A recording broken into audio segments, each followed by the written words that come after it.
자, 5월 14일 수요일입니다. 로마서 2장 1절부터 3절까지 생각해 보겠습니다.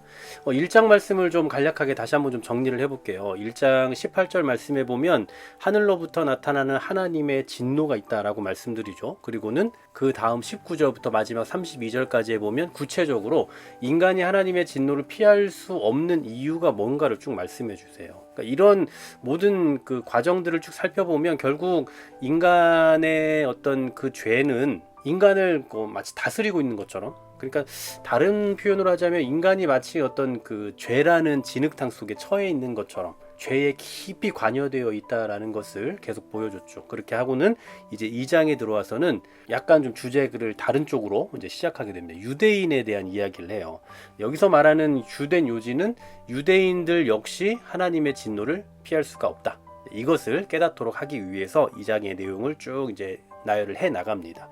이런 기본적인 구조를 좀 머릿속에 그려 놓으시고 2장에 좀 들어가 보시면 될 것 같아요. 자, 2장 1절에서 가장 먼저 뭘 말씀하고 있는지 보세요. 남을 판단하는 사람아 라고 누구를 부르고 있어요. 여기서 말하는 남을 판단하는 사람, 이 가리키고 있는 사람은 누구냐?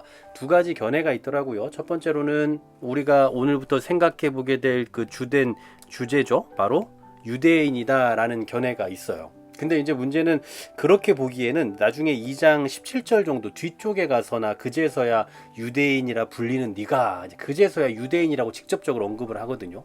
그렇다고 봐서는 아닐 수도 있겠다, 뭐 이런 생각이 들기도 하고요. 두 번째 견해는 유대인이라고 보기보다는 그냥 이방인들로서 서로 도덕적인 비교를 하며 남을 이렇게 판단하는 그런 사람들로 보는 견해입니다. 그러니까 어느 한쪽이라고 좀 보기에는 좀 어려울 것 같고, 1차적으로는 유대인이라고 보고, 그리고 좀 더 거시적인 측면으로 놓고 보면 그냥 모든 이방인들, 모든 사람까지 다 포함한다라고 좀 보는 게 낫지 않나라는 생각이 들어요. 왜냐하면 이제 뒷부분에 2장 9절 말씀에 보면 먼저는 유대인 그리고 헬라인 뭐 이렇게 언급을 하고 있는 걸로 봐서는 아마도 뭐 유대인이든 헬라인이든 이방인이든 뭐 다 포괄적으로 좀 다 지칭을 하고 있는 게 아닌가라는 생각이 듭니다. 자, 그러면서 오늘 바울이 지적하고 있는 건 뭡니까? 판단하는 내가 같은 일을 행한다. 그리고 3절에도 이런 일을 행하는 자를 판단하고도 같은 일을 행하는 사람아 너도 똑같다.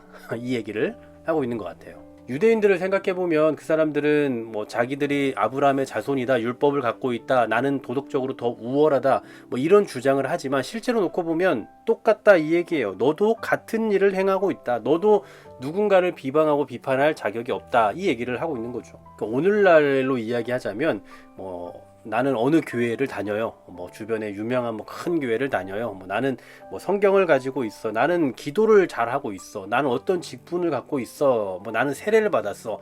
등등 자신이 어떻게 살든지 자신의 삶을 변호해 줄 수 있는 어떤 수단이 된다라고 생각하는 것들이 있단 말이에요. 뭐 여러분들은 안 그러시겠지만 뭐 십자가를 들고 있으면 귀신이 안 온다라거나 뭐 이런 유치한 생각들, 그러니까 그런 형태로 이 유대인들도 자기들을 늘 정당화했던 거죠. 아브라함의 자손이다, 우리는 할례를 받았다, 언약의 자손이다, 뭐 그런 식으로 생각하면서 언제나 남을 비판하고 비방하기에 바빴지 자기 자신들을 돌보진 않았다라는 거예요. 그런데 이게 얼마나 무서운 생각이냐면요, 디모데후서 3장 5절에 이런 말씀이 있죠. 경건의 모양은 있으나 경건의 능력은 부인하니 이 같은 자들에게서 네가 돌아서라. 그냥 모양은 있지만 그 모양 자체가 하나님 앞에서 자신의 삶을 정당화시킬 수 있는 건 결코 아니다 이 얘기입니다. 자, 그러면서 하나님의 심판이 어떻게 이루어지는지 한번 보십시오. 2절 말씀입니다.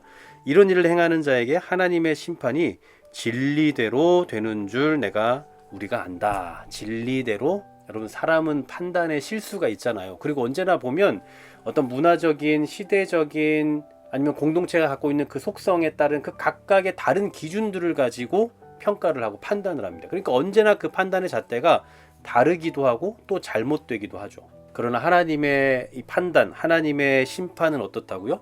진리대로 한다라는 거죠. 시대나 환경에 따라서 변하지 않고 하나님께서 정해놓으신 그 반듯한 진리를 기준으로 하신다고. 그리고 이렇게 판단하실 때 3절의 말씀처럼 어떻게 됩니까? 내가 하나님의 심판을 피할 줄로 생각하느냐?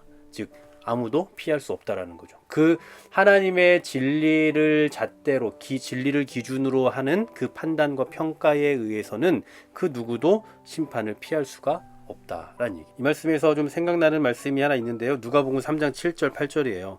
요한이 세례를 받으러 나오는 사람들에게 이런 말을 하죠. 독사의 자식들아, 누가 너희의 길로 장차 올 진노를 피하라 하더냐. 그러므로 회개에 합당한 열매를 맺고 속으로 아브라함이 우리 조상이라 말하지 말아라. 자, 앞서 말씀드렸던 그것과 똑같은 상황이에요. 내가 너희에게로는 하나님이 능히 이 돌들로도 아브라함 자손이 되게 하실 것이다 라고 말씀하고 있죠. 아브라함은 우리 조상이다. 이것이 장차 올 그 진노를 피할 수 있는 피난처가 되지 않는다라는 거예요. 그래서 사도 바울은 결국 어디로 가게 만드는 거냐. 하나님의 진노를 피할 수 있는 유일한 길은 바로 우리의 길이요 진리요 생명이신 예수 그리스도밖에 없다.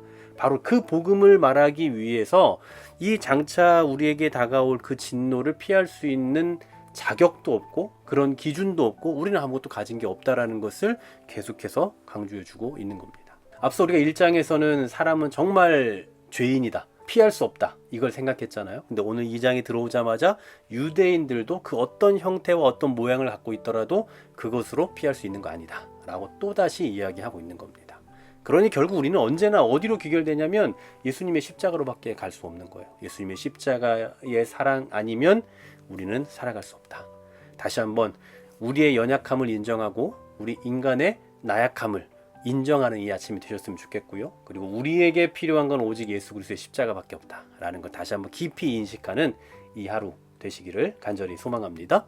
하나님, 우리는 아무것도 아닙니다. 정말 우리는 장차 다가올 그 하나님의 진리로 인한 심판에서 벗어날 수 있는 사람이 아무도 없을 것입니다. 그러나 오직 우리는 예수 그리스도의 십자가를 의지합니다. 그 십자가로 말미암아 살아갈 수 있음을 다시 한번 기억하는 이 아침, 이 하루 될 수 있도록 인도하여 주시고 우리 평생에 그 은혜를 잊지 않고 살아가게 하여 주시옵소서. 예수 그리스도의 이름으로 기도하옵나이다. 아멘.